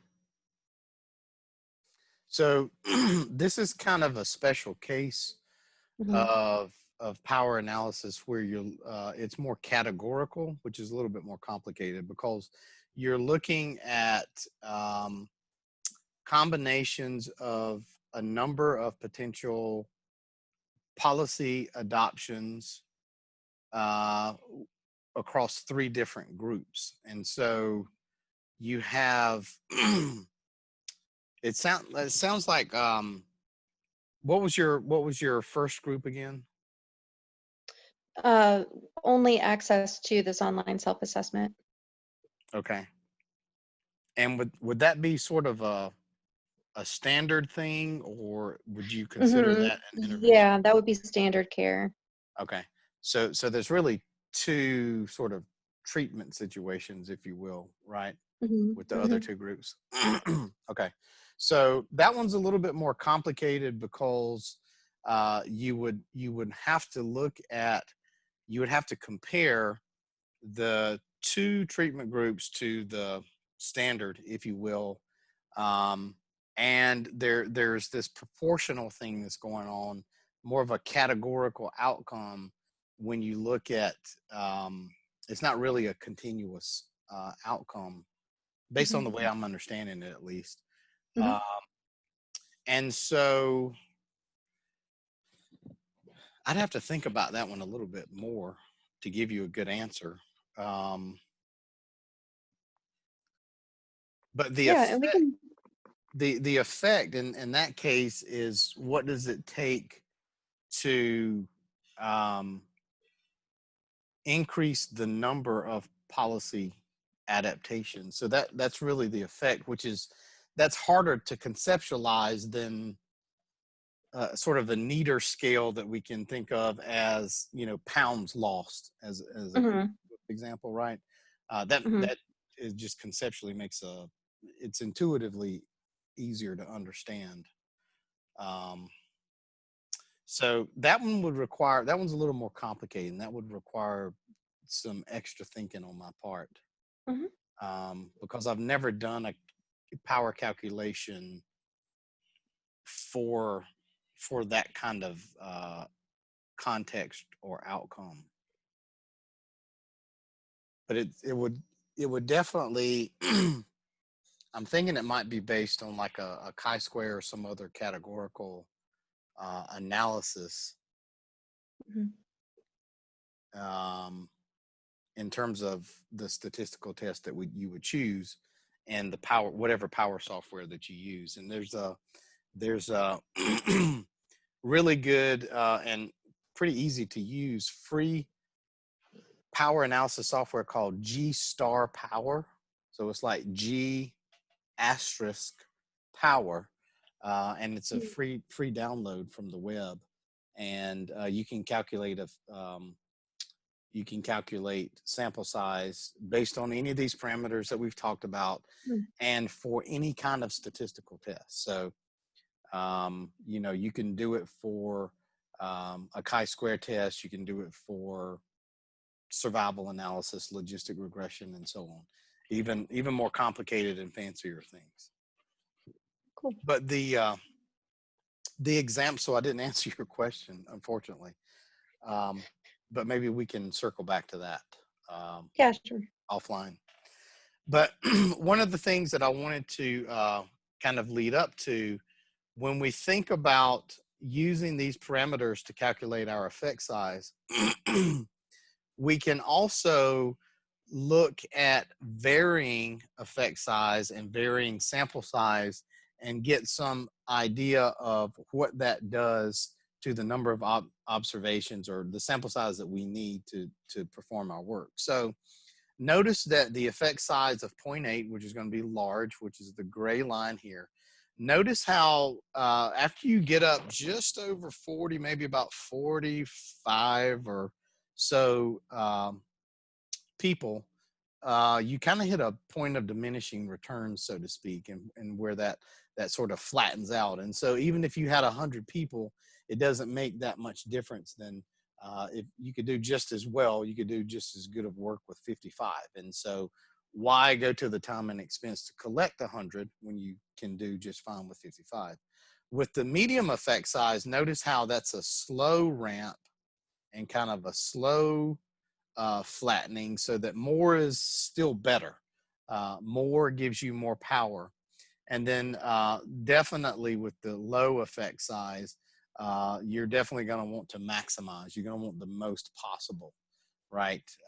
And that line is way down here, and we've got pretty low power as a result of even maximizing the number of people we would collect data with. So just a couple of concepts that I wanted to have you think about when it comes to thinking about sampling and how to do power analysis. Now, moving on to rules of thumb for qualitative work. So if you're doing ethnographic work, case studies, grounded theory, focus groups, so on and so forth, we have some rules of thumb here for how many interviews we should do, how many cases we should select, how many participants we should have, and so on and so forth. But again, these are rules of thumb. And when it comes to qualitative work, especially with focus groups and in-depth interviews, and which would grounded theory would count as part of that, that idea of saturation is going to be really important. So you have to kind of be attentive to continuing to sample until you have some indications that you've gotten enough people. All right, so data analysis considerations. So with qualitative data, you're going to need to, in best case scenario, you would record the interview or the focus groups, and then you would provide that recording to someone who can transcribe it, which literally means that they type it up word for word. So with focus group and interview data, those pages and pages of words and texts and paragraphs and questions and answers and so on, that's your data. So words and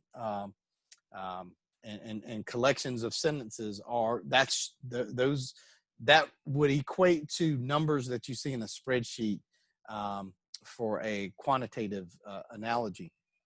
So you start with that raw narrative or text-based data, and then you have to code that data. So based on how they answer certain things, you're going to code those responses as either positive or negative, or the things that they say maybe reflect an attitude or some theoretical construct or what have you. But at a higher level, we refer to those as themes.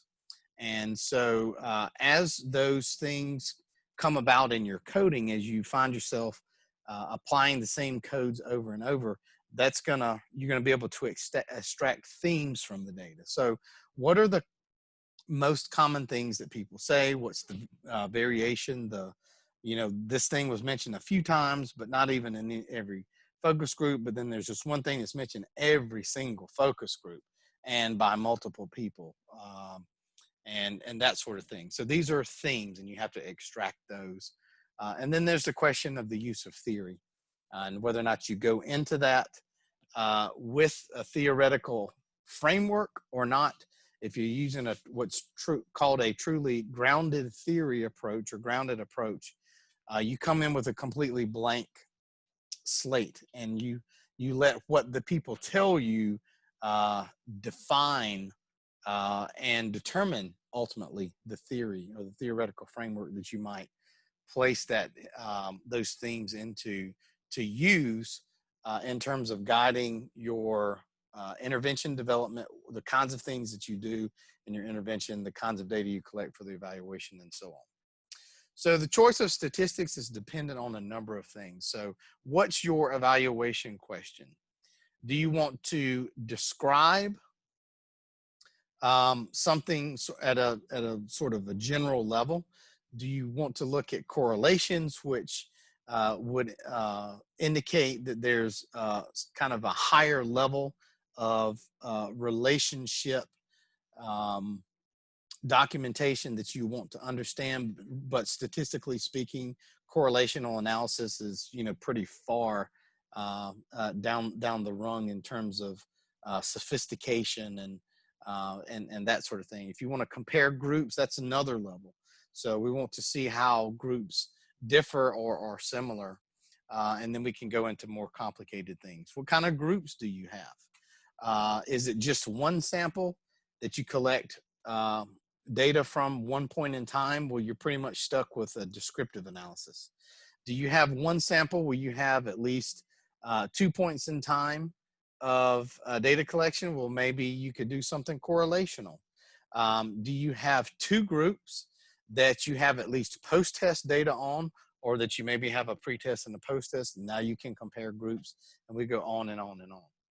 How many independent and dependent variables do you have? What's the scale of measurement for the variables? Sorry. And can you satisfy the assumptions required for the different kinds of statistics or statistical tests that you might use? And that's the kind of stuff that you get into in the quantitative classes in our course, and also over in math stats when you take stats courses. So just this is definitely a recap. All of you have had statistics before.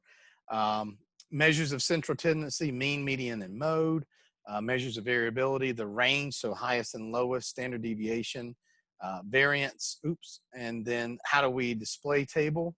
Graphs, tables, figures, histograms, also, tables with just numbers in them, as well as pictures and graphs where we can see changes in data over time. If we want to look at the relationships for at least two variables, then there's a few options that we have. We have the Pearson or the Spearman correlations, and it just depends on whether or not you have continuous or ordinal data as to whether or not you use the Pearman or the Spearman approach. There's a point by serial correlation. And a lot of times that's when you have two things that you want to correlate, where one is maybe ordinal or categorical and the other is continuous.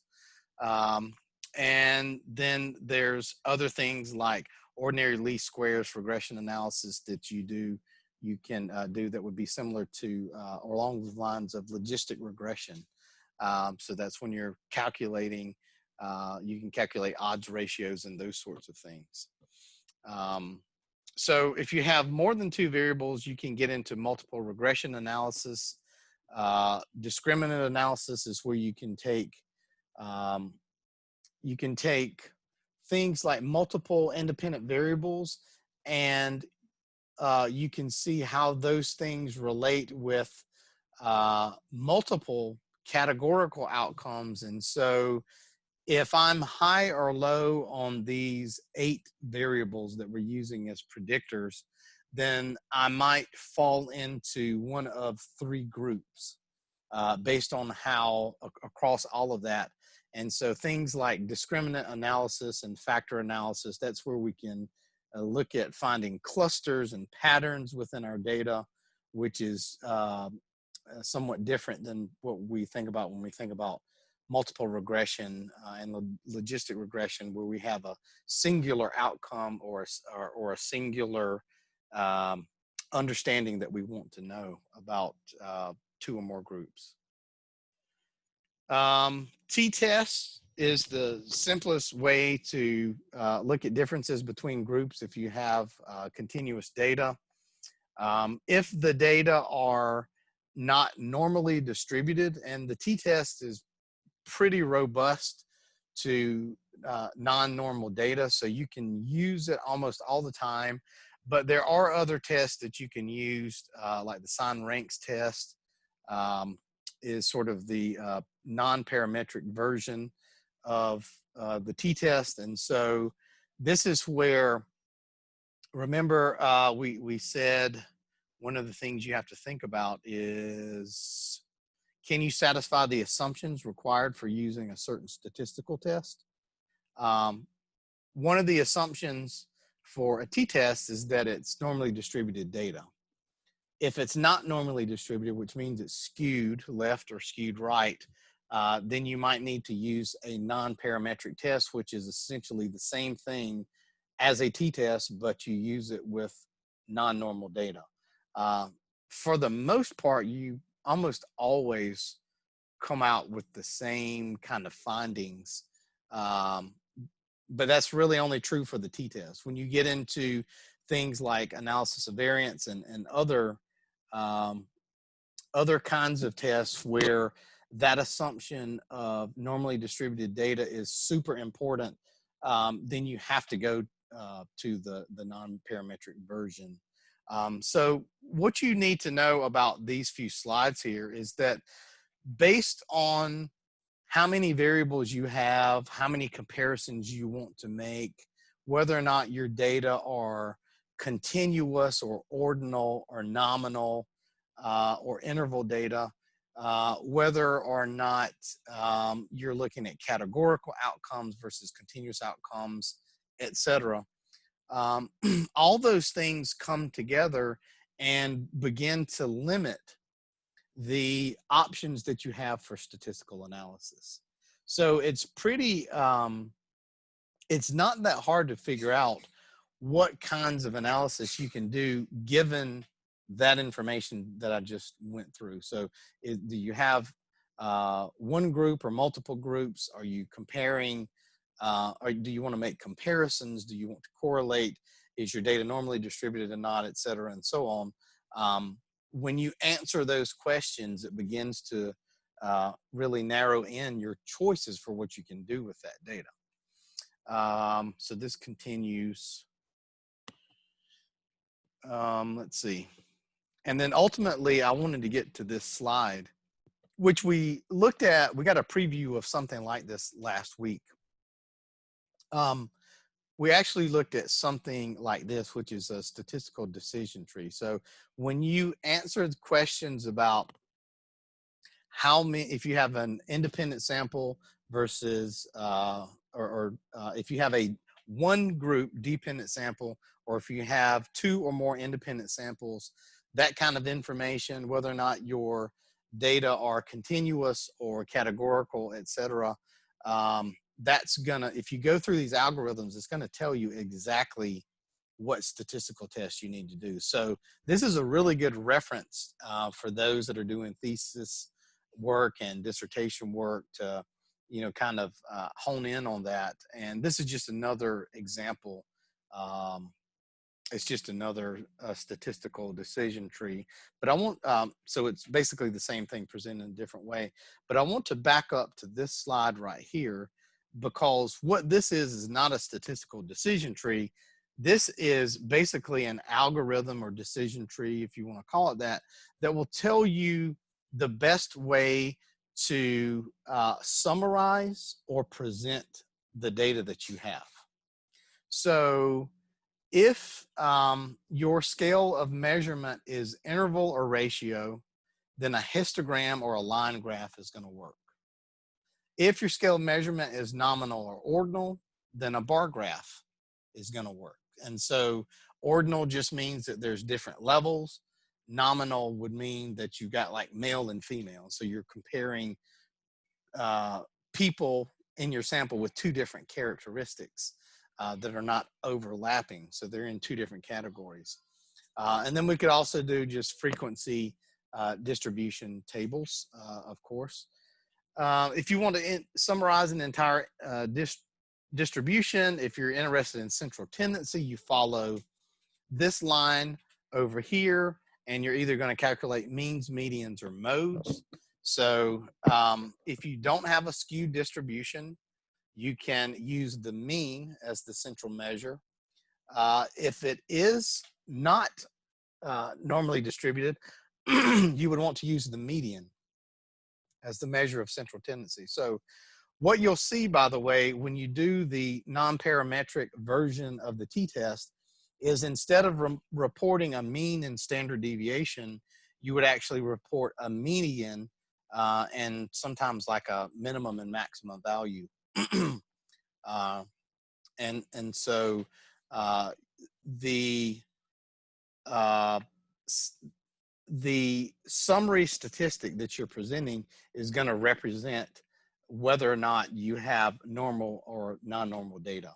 And so that just dictates what you need to put into a table or into a paragraph that you're writing up and so on. If you're interested in variability, then you're going to need to calculate standard deviations or interquartile range, those sorts of things that represent variability.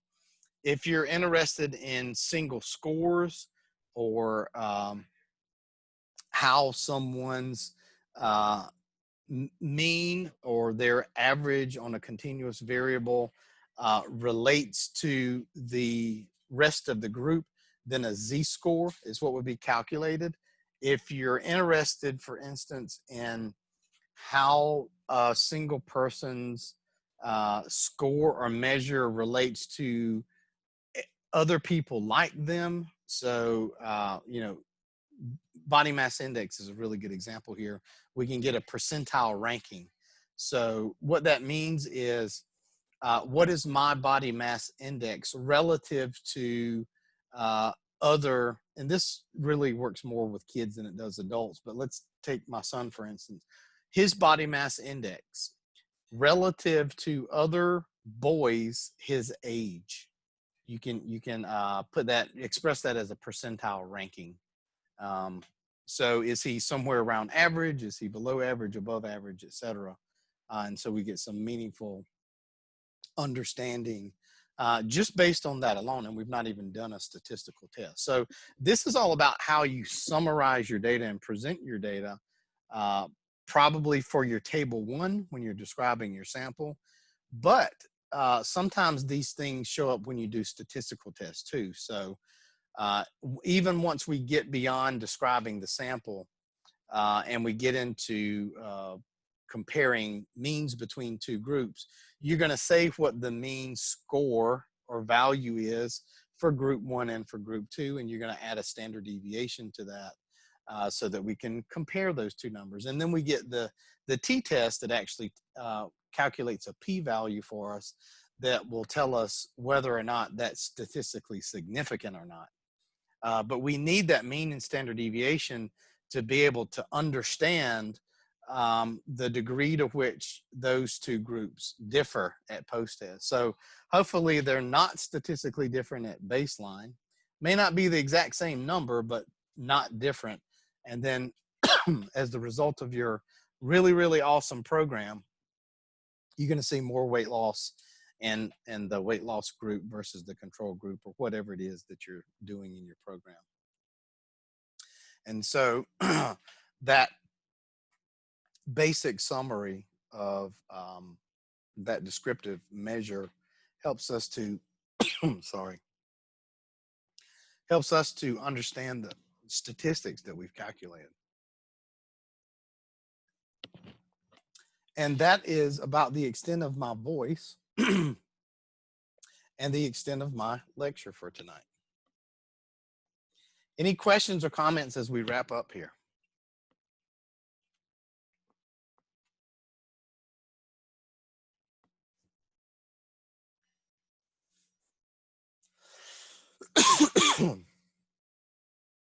No questions or comments.